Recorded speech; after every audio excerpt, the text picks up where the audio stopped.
Avila সাধ্বী তেরেজা বহু পূর্বে প্রতিষ্ঠিত কয়েকটি ধর্মসংঘের কল্যাণুপাতে কিছু কিছু দোষ ত্রুটি সংক্রমিত হয়েছিল। তাছাড়া পরিবর্তনশীল যুগের প্রয়োজনে তাদের নবীকরণও অপরিহার্য হয়ে উঠেছিল।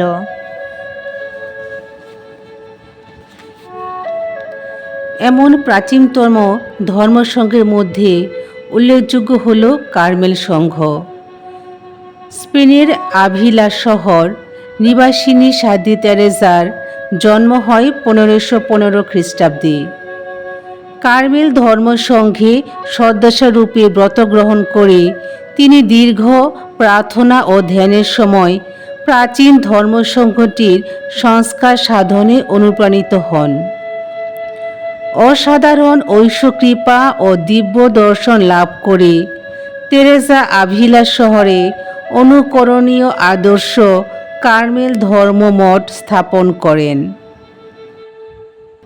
তারপর পোপ চতুর্থ পায়াসের অনুমোদনক্রমে এবং ক্রুশের সাধু জন এবং সাধু ফ্রান্সিস বরজা সহযোগিতায় এবং সাধু পিটার আলকাস্তারার আধ্যাত্মিক পরিচালনায় তেরেজা স্পেনে বিভিন্ন প্রাচীন মঠ পরিদর্শন করে সন্ন্যাসীদের মধ্যে পূর্বকার আদর্শ ও চেতনার সঞ্চার করে ধর্মীয় শৈথিল্য ও ত্রুটি বিচ্যুতি দূর করেন। তেরেজা প্রাচীন ধর্মসংঘের নবীকরণ ছাড়া নতুন নতুন মঠও প্রতিষ্ঠা করেন। তিনি সন্ন্যাসী সংঘেরও সংস্কার সাধন করেন।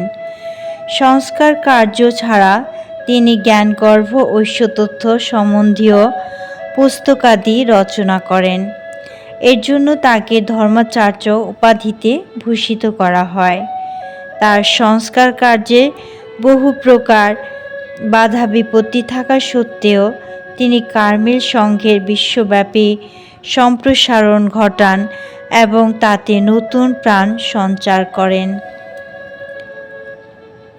অক্লান্ত পরিশ্রম করার ফলে তেরেজা 1582 খ্রিস্টাব্দে 6 ডিসেম্বর পরলোক গমন করেন।